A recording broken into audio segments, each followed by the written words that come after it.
Hello everyone. In a previous video, we introduced the Avalon multifunctional fixture and demonstrated its use. It has another function, firmware flashing for the control board. In this video, I will demonstrate the detailed steps of firmware flashing. Here, we still connect to a 12 volts PC power supply. One end of the USB cable connects to the fixture, and the other end to the computer.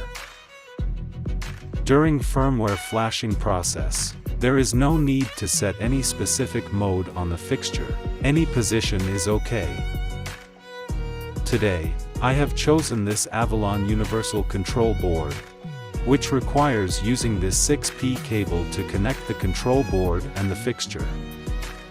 One end connects to the fixture, with the blue wire corresponding to the last pin of the fixture's interface, and then connecting the rest in sequence.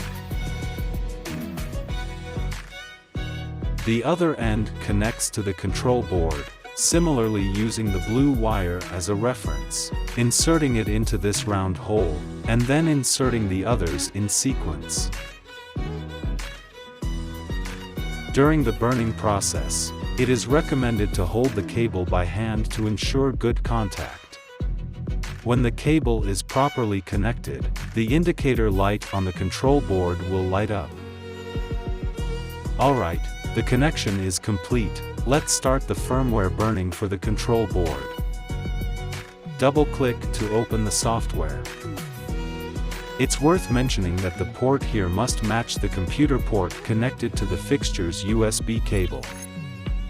We can confirm this in the computer's device manager.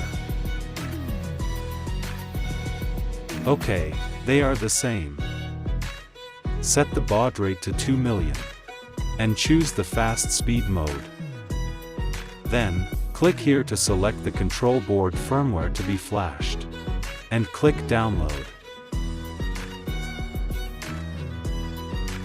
Okay, the download is successful, indicating that we have successfully flashed the firmware into the control board. Very simple and quick.